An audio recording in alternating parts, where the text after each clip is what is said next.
deeper than my feet could ever wander, and my faith will be made stronger in the presence of my Savior. Spirit, lead me where my trust is without border. Let me walk upon the water wherever you would call me. Take me. Bom, agora eu quero falar ao seu coração e fazer uma pergunta muito direta e muito objetiva para você que está aqui, para você que está em casa nos assistindo. Se você pudesse, de uma forma muito honesta, avaliar a sua vida e olhar para as circunstâncias que estão à sua volta, para as áreas da sua vida, quais dessas áreas você poderia dizer que precisam de restauração? Qual área da sua vida precisa de uma restauração? Suas emoções, seu casamento, sua família, seu ministério, sua vocação. A gente está vivendo um momento de celebração, porque essa igreja aqui foi literalmente restaurada. E quando o Isaías me convidou, eu pensei nesse texto que eu havia já estudado com a nossa comunidade lá em Sorocaba, o Hub Sorocaba, porque isso tem tudo a ver com a nossa vida, e não só a igreja é restaurada, mas a ideia de que a minha vida e a sua vida podem também passar por um processo de restauração. E quando a gente fala em restauração, eu estava assistindo um desses programas de televisão da TV a cabo, um documentário sobre um restaurador, e de como grandes obras elas passam por algumas danificações e são estragadas, e eles elencaram 3 grandes motivos que a maioria dos casos precisam de restauração, essas obras de arte. O primeiro motivo são acidentes, de uma forma inesperada e por diversos motivos, queda, destruição, estrago, alguém esbarrou. Essas obras de arte sofreram esse tipo de acidente.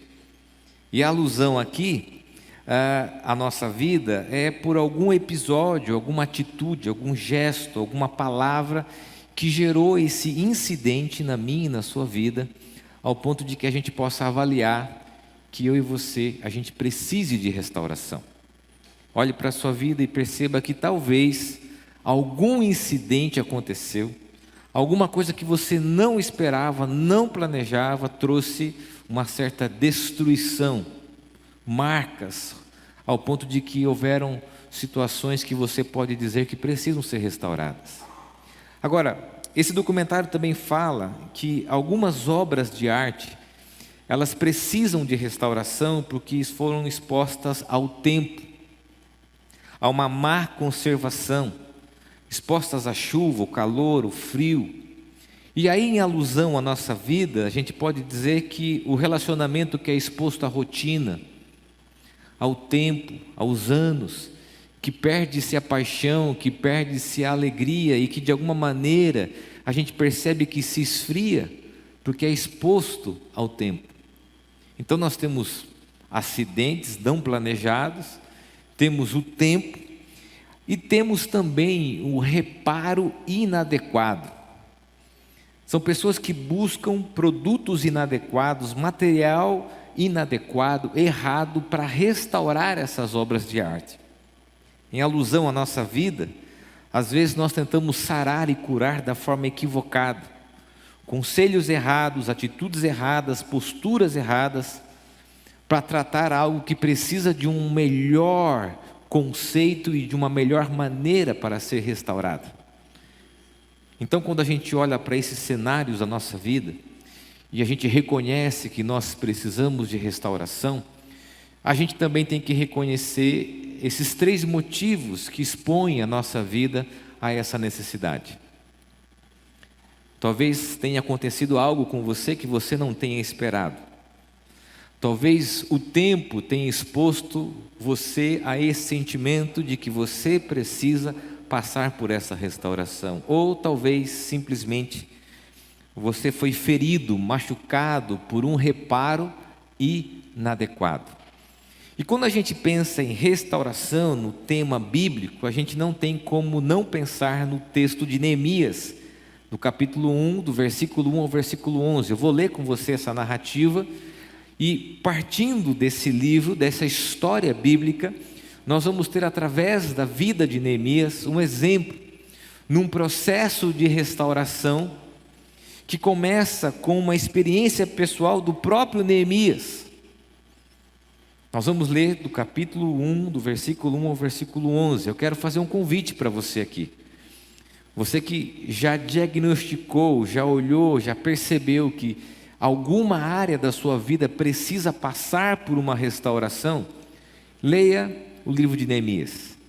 Você vai perceber como que Deus move-se através dessa narrativa para que eu e você, a gente possa experimentar na nossa vida essa restauração. O texto diz o seguinte: esta é a história de Neemias, filhos de Acalias, no mês de Quisleu, no ano 20 do reinado de Artaxerxes, rei da Pérsia, e que eu, que me chamo Neemias, estava em Suzã, a capital do país. Anani, um dos meus irmãos, chegou de Judá com um grupo de outros judeus. Então pedi notícias da cidade de Jerusalém e dos judeus que haviam voltado do cativeiro da Babilônia. Eles me contaram que aqueles que não tinham morrido e haviam voltado para a província de Judá estavam passando por grandes dificuldades. Contaram também que os estrangeiros que moravam ali perto os desprezavam. Disseram finalmente que as muralhas de Jerusalém ainda estavam caídas e que os portões que haviam sido queimados ainda não tinham sido consertados. Quando eu ouvi isso, eu me sentei e chorei. Durante alguns dias eu fiquei chorando e não comi nada, e fiz a Deus esta oração: ó Senhor, Deus do céu, Tu és grande e nós Te tememos. Tu és fiel e guardas a Tua aliança com aqueles que Te amam e obedecem aos Teus mandamentos. Olha para mim, ó Deus, e ouve as orações que faço dia e noite em favor dos Teus servos, o povo de Israel. Eu confesso que nós, o povo de Israel, temos pecado, os meus antepassados e eu temos pecado. Com os nossos atos temos pecado contra Ti e temos obedecido e não temos obedecido aos Teus mandamentos, não temos obedecido às leis que nos deste por meio de Moisés, Teu servo. Lembra agora do que disseste a ele: se vocês, o povo de Israel, forem infiéis a mim, eu os espalharei entre outras nações. Mas se depois disso vocês se voltarem para mim e obedecerem aos meus mandamentos, eu os trarei de volta para o lugar que escolhi, para ali ser adorado, mesmo que vocês estejam espalhados pelos fins da terra. Senhor, estes são os Teus servos, o Teu povo. Tu livraste do cativeiro com o Teu grande poder e com a Tua força. Ouve agora a minha oração e as orações de todos os outros Teus servos, que têm prazer em Te adorar. Faze com que eu tenha sucesso hoje e que o Rei seja bondoso comigo. Quando a gente olha para essa história, é importante a gente compreender alguns fatos. O primeiro fato é que Neemias faz parte de uma geração que é levada escrava à Babilônia. Nós temos nas narrativas bíblicas 2 exílios, 2 situações de escravidão em que o povo de Israel é exposto. O primeiro, aquele exílio que nós conhecemos no Egito, que nós encontramos a narrativa no livro de Êxodo. O segundo exílio, no livro relatado por Neemias, assim também como o profeta Isaías, o profeta Jeremias, é o exílio onde o povo de Israel é levado à Babilônia. No primeiro exílio, os judeus são expostos a um sofrimento físico e uma condição de escravidão física. Eram violentados, eram expostos a uma situação de trabalho escravo. Mas no exílio da Babilônia, esses jovens que eram levados passavam por um processo de inculturação. Eles não eram expostos a um trabalho escravo forçado, mas eles eram levados a aprender a cultura da Babilônia. E é interessante porque existem características distintas entre os 2 exílios. Na Babilônia, foram levados uma geração que era tida como uma geração útil a Jerusalém. E quem fica em Jerusalém são os idosos, são aqueles que têm deficiências físicas, as crianças, as mulheres. E o fruto de uma geração é levada ao cativeiro da Babilônia. Agora, nessa narrativa que a gente leu, a gente percebe que Neemias faz parte dessa geração que é levada ao cativeiro. E quando ele ouve o relato e ele escuta de o seu primo, segundo algumas traduções, o seu próprio irmão, segundo outras traduções, ele fica visivelmente incomodado. Ele já tinha uma boa posição dentro da cultura da Babilônia, dentro do status social da Babilônia, mas esse relato, o relato da situação de desolação, do cenário de Jerusalém, do abandono de Jerusalém, o incomoda. E a história toda começa com essa narrativa. Todo o processo de restauração que vem nos capítulos posteriores nascem desse relato, dessa história que é contada a Neemias pelo seu primo ou pelo seu irmão. O que nós podemos aprender e considerar diante dessa narrativa? Em primeiro lugar, que diante dos cenários da nossa vida é preciso se incomodar. Nós precisamos reconhecer as ruínas da nossa vida. Quando a gente olha para o texto, no versículo que nós lemos, diz o seguinte: as muralhas de Jerusalém ainda estavam caídas e que os portões que haviam sido queimados ainda não tinham sido consertados. O que incomoda Neemias é essa passividade diante desse cenário. É notório no texto o quanto Neemias fica incomodado com o relato da situação de Jerusalém. O cenário desolador já fazia parte da paisagem, e de uma certa forma as pessoas já haviam se acostumado a essa realidade. Muitos se acostumam com as ruínas da sua vida. E quando a gente olha para esse texto, a gente percebe que uma geração inteira, ano após ano, já havia se acostumado a viver nesse cenário de desolação.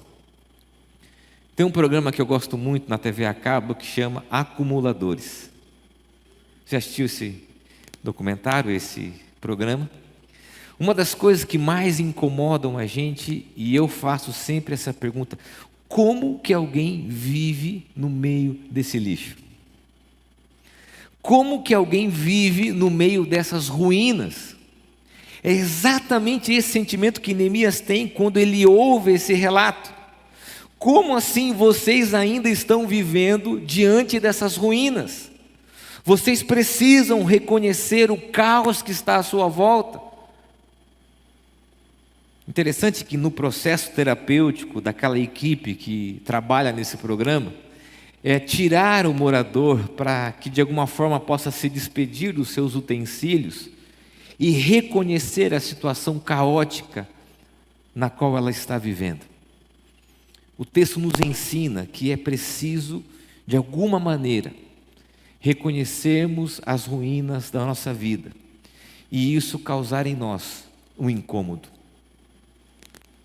Olhar e não se acostumar com esse cenário. De alguma maneira, a rotina, o cotidiano já tornaram essas ruínas um cenário habitual. A maneira que o seu marido fala com você, a maneira que vocês se relacionam, a maneira que os filhos te tratam e você trata os seus filhos, a maneira que você lida com as questões financeiras, o endividamento, a maneira que você lida com as questões de Deus, da comunidade, a sua falta de compromisso, as suas mentiras. De alguma maneira nós nos acostumamos a isso. Nos tornamos passivos a isso, e isso não nos incomoda mais e perdemos a noção do quanto isso é prejudicial e nos coloca em risco. Existem aqueles que também vivem na zona de desconforto. Eu sempre tenho repetido isso na nossa comunidade, porque é muito comum nas redes sociais a gente dizer o seguinte: saia da sua zona de conforto. Eu diria que muitos de nós deveríamos sair, na verdade, da nossa zona de desconforto e reconhecer as ruínas da nossa vida. e reconhecer que nós estamos vivendo no meio do lixo, que nós estamos vivendo num cenário que nós nos acostumamos e que já se tornou habitual, e que de alguma maneira nós precisamos olhar e nos incomodarmos com isso. Você precisa olhar para a situação da sua vida e se incomodar com essas ruínas. Como assim vocês ainda vivem diante desse cenário? As portas estão ruídas, os portões, não há mais proteção. Jerusalém estava vulnerável, em risco, porque as pessoas que estavam vivendo ali já tinham se acostumado em viver no meio daquele cenário. E aí eu quero fazer um convite, uma reflexão muito sincera, a você olhar para a sua vida e reconhecer essas ruínas. Reconhecer que algumas coisas não estão bem. Nós temos uma preocupação exagerada com a nossa aparência. Nós temos uma preocupação muito em função do ambiente online que a gente vive, das narrativas de uma vida ideal e de uma vida perfeita, de um ministério ideal, do ministério perfeito, de um casamento ideal, de um casamento perfeito. Mas dentro das nossas próprias casas, existem ruínas que não mais nos incomodam. Que nós já nos acostumamos com aquilo, e a gente fala, deixa isso com o tempo, deixa isso. É preciso olhar e reconhecer que alguma coisa não está bem no cenário da sua vida. Quando eu te perguntei se você precisava de restauração, e quando você olhou para algumas áreas da sua vida e você reconheceu que você precisa de restauração, você precisa reconhecer como o primeiro passo para essa restauração, as ruínas da sua vida. Reconhecer aquele seu pecado de estimação, reconhecer aquele seu hábito, aquela sua atitude que você já perdeu a consciência de quanto e do como aquilo faz mal a você, ao ponto de que você não se incomoda mais. Ao ponto de que aquilo não traz mais nenhum incômodo, como Neemias ouve aquele relato. E o texto diz que ele ficou desolado. Desolado. Como assim vocês ainda estão vivendo nesse cenário? Quando eu estava estudando esse texto, nós estávamos sentados na equipe pastoral lá do Hub. A gente até brincou, porque segundo alguns estudiosos, há um período de quase 40 anos desses relatos. 40 anos para arrumar os portões, segundo alguns estudiosos, e arrumar essas frestas que foram abertas nas muralhas de Jerusalém.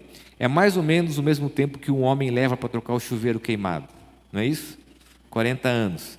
Então, se sua esposa reclamar, você diz o seguinte: olha, lembre-se que demorou 40 anos para restaurar os portões de Jerusalém.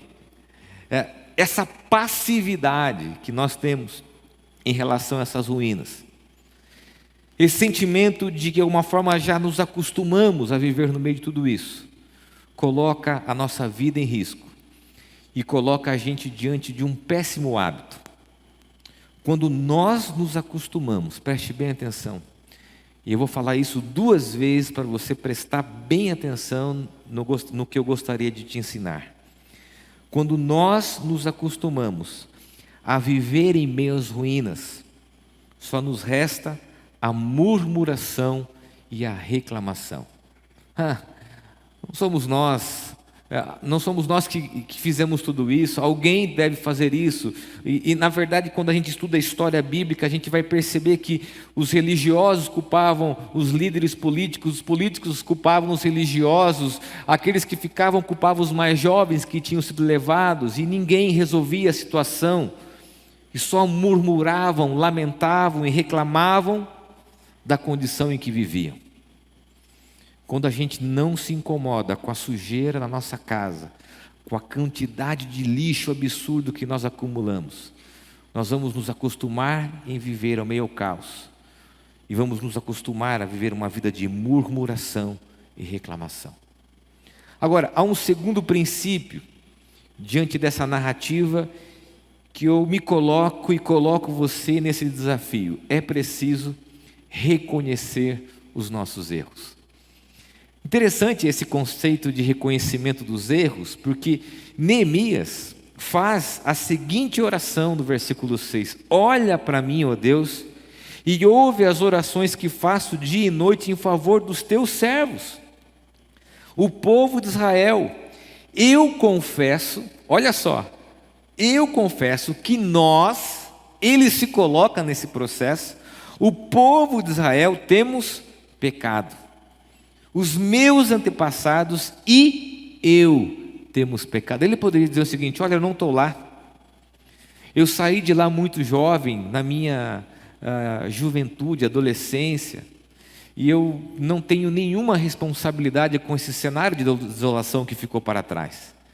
Mas ele faz uma oração de confissão, aonde ele vai conjugar os responsáveis, e ele se coloca no meio dessa responsabilidade. Quando a gente estuda os períodos de exílio, tanto do primeiro exílio como do segundo exílio, há um princípio que leva o povo a experimentar o exílio: a desobediência, a idolatria. Quando o povo de Israel troca as suas prioridades e coloca outras coisas no centro que não o próprio Deus. E Neemias faz essa oração de confissão, pedindo perdão por Israel, mas também reconhecendo o seu erro e a sua responsabilidade. Sabe esse cenário de ruína em que nós reconhecemos? Você também é responsável por ele. Sabe, as ruínas da sua vida não é culpa somente da outra pessoa, também é culpa minha, culpa sua, culpa nossa. Reconhecer as nossas ruínas, segundo a narrativa bíblica, é nos colocarmos no processo de restauração, dizer: Senhor, nós erramos. Quando a gente olha para a narrativa bíblica e vê a desobediência de Israel constante em não ouvir a voz, a direção de Deus, a gente percebe a importância da confissão, do reconhecimento público que nós erramos. E aqui eu gostaria de fazer duas perguntas. Será que conseguimos reconhecer aonde nós erramos? Aonde nós erramos? Qual a sua parte de responsabilidade nas ruínas da sua vida? Qual é a sua parte diante dos erros que todos nós cometemos? E quando a gente olha para esse cenário de desolação, o que cabe a mim? O que cabe a mim? Eu sempre brinco, quando eu falo para casais, que o grande desafio do meu casamento sou eu mesmo. Sendo muito sincero, que não deve ser fácil ser casado comigo. A minha esposa, a Aline, ela tem os seus méritos. Vou contar um exemplo de como ela tem os seus méritos. Eu moro numa rua, numa casa de uma rua só. O Isaías conhece, são 13 casas de cada lado. Eu moro no final da casa 11. Então é minha responsabilidade jogar o lixo.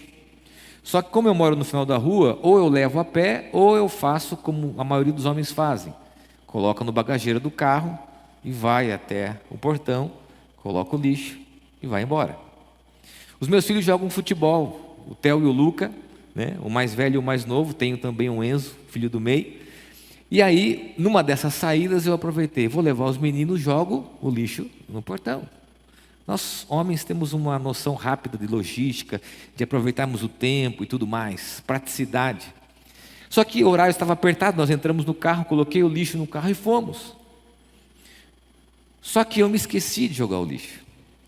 E assisti o primeiro treino do meu filho, o filho mais novo, o segundo treino. E quando nós entramos no carro, o meu filho mais velho, ele entrou e fez assim: ó, pai, a mãe vai te matar. E aí no condomínio que eu moro, em Sorocaba também é assim, a Angélica e o Isaías sabem que tem horário para passar, coloca o container na rua, tira o container. Falei: meu Deus, agora eu tenho os lixos que estão atrás, aonde que eu vou jogar esse lixo? Pensei, se eu voltar com eles para casa, não vai dar certo. Não dá para colocar lá no condomínio na porta. Eu lembrei, McDonald's. Tem um lixo do McDonald's, 24 horas. Eu falei: meninos, vocês não querem tomar um sorvete? Vamos tomar um sorvete. Cheguei lá, parei o carro no estacionamento, comecei a olhar para cá, para lá. De repente ninguém estava ali perto. Abri o porta-malas do carro, peguei o lixo, coloquei no container. Fui feliz e falei para os meninos: coisa de papai aqui com os filhos, tranquilo, tal.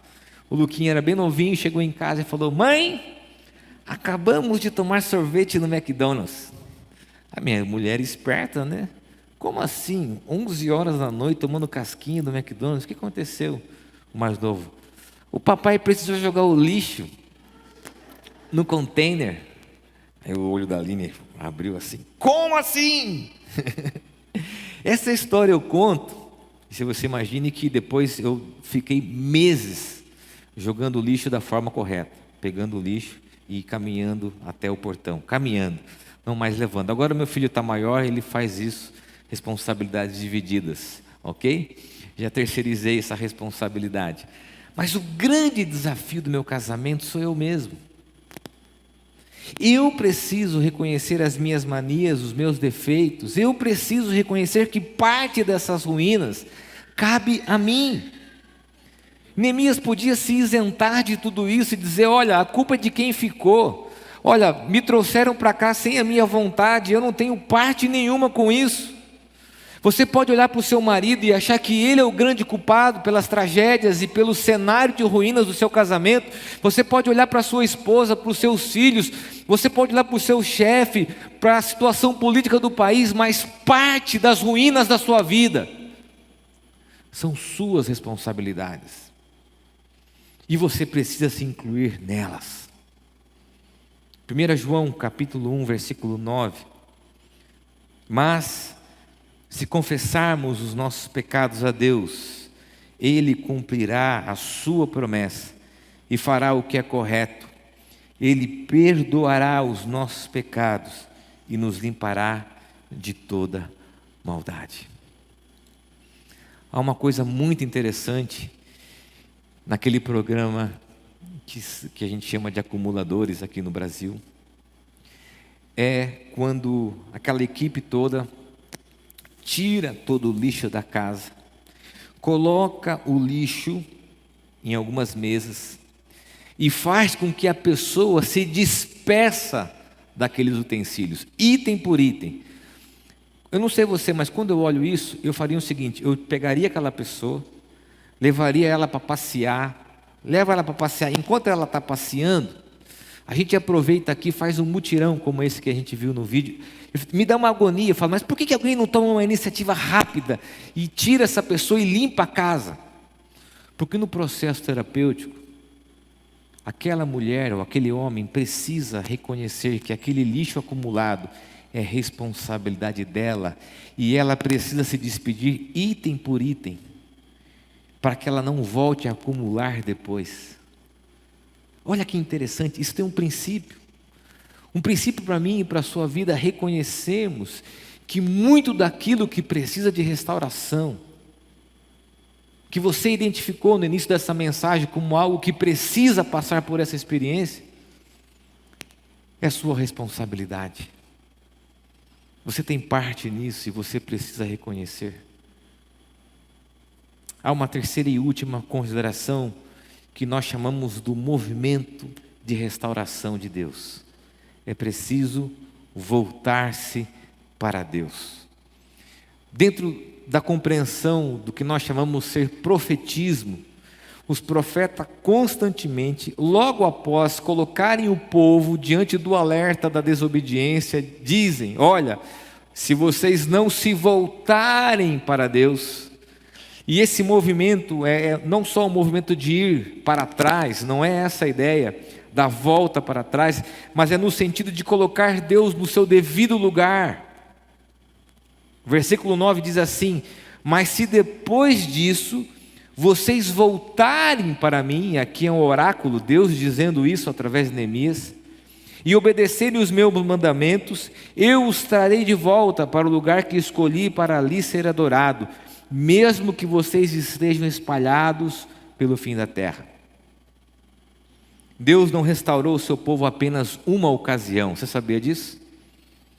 Ele o fez repetida e continuamente.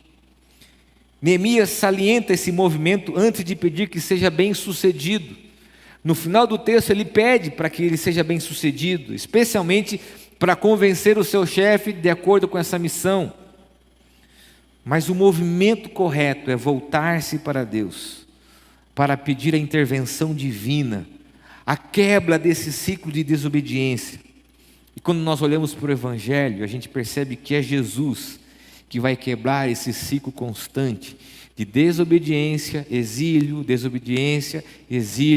até que Ele venha, se manifeste como Deus Emanuel através de Jesus e o ciclo seja quebrado. E essa intervenção é o movimento de Deus na história, é a redenção da humanidade, a redenção de Israel.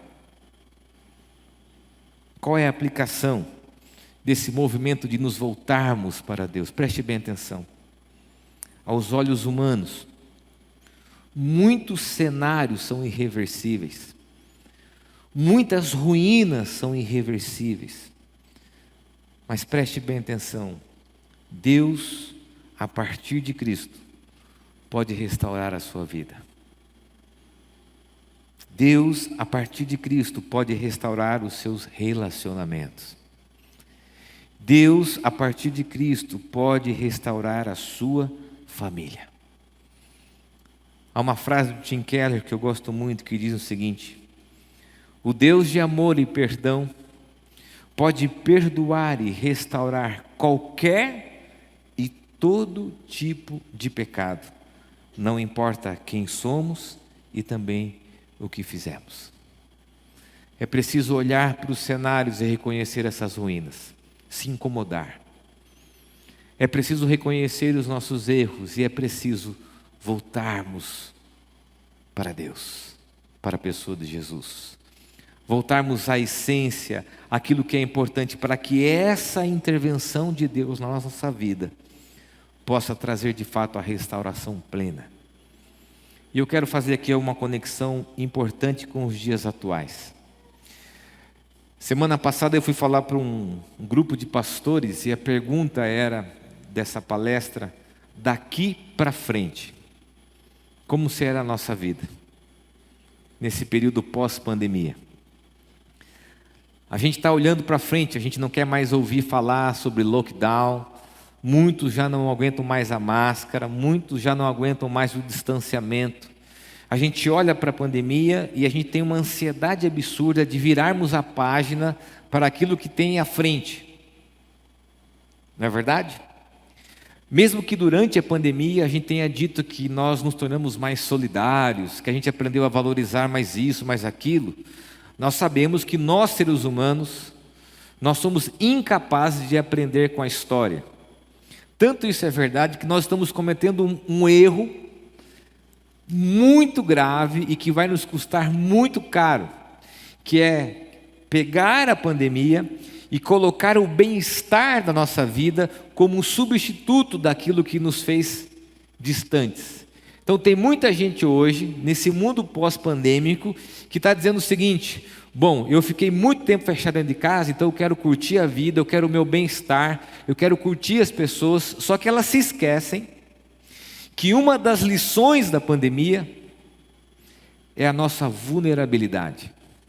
Nós não temos o controle da vida, nós não temos o domínio da agenda, e a pandemia nos ensinou isso, que eu e você, por mais que a gente ache, a vida não está nas nossas mãos, no nosso controle. Agora nós estamos colocando o bem-estar como objetivo da nossa vida, então a gente quer passear, quer experiências fora, a gente quer aproveitar tudo aquilo que nós não aproveitamos durante o período da pandemia.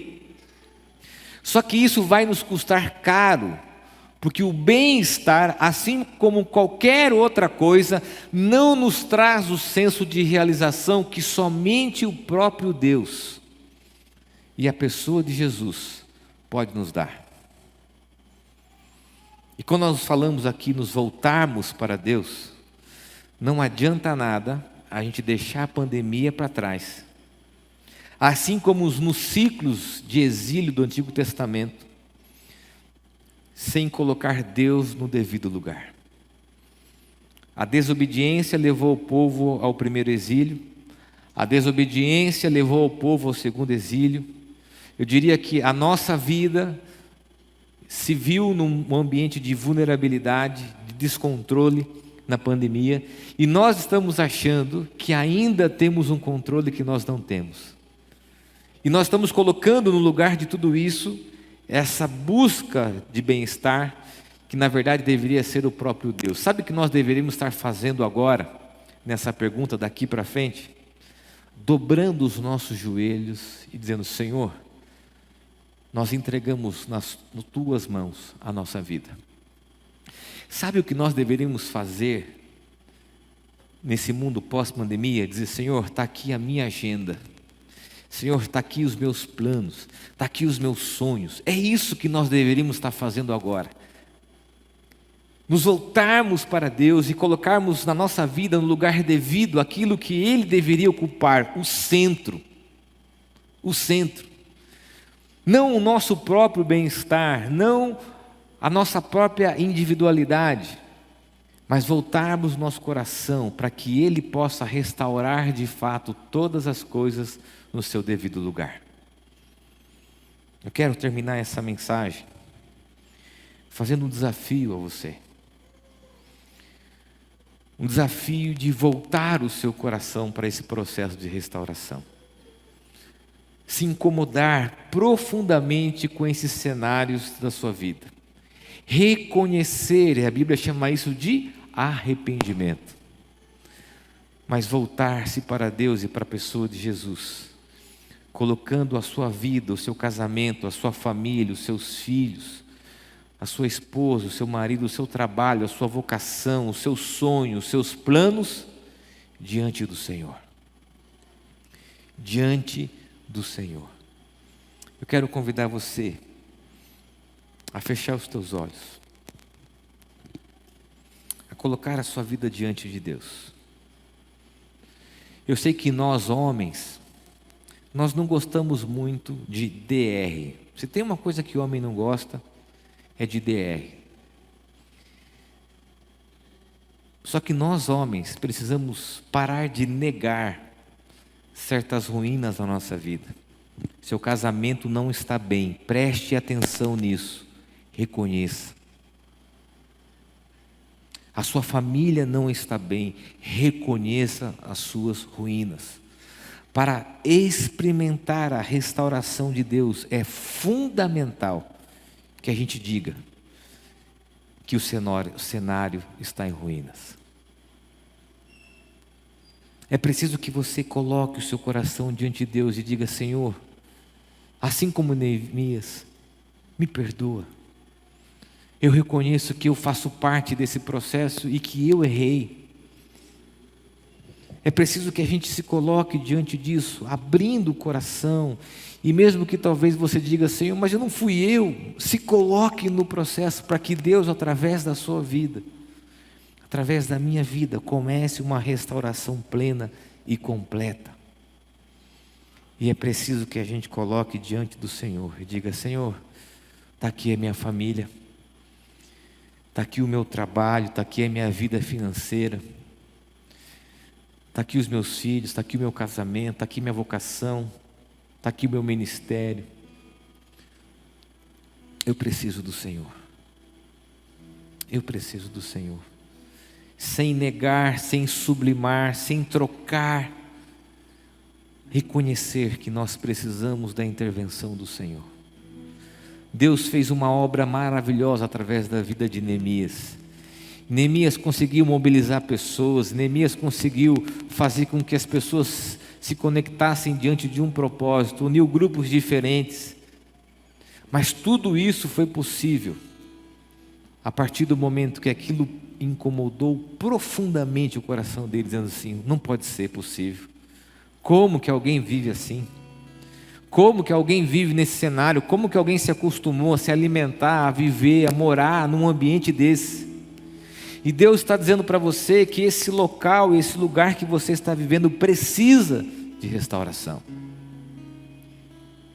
E que é preciso reconhecer. E a gente olha para o texto bíblico e a gente vê que o Espírito Santo de Deus é aquele que convence o coração do homem do pecado e do juízo.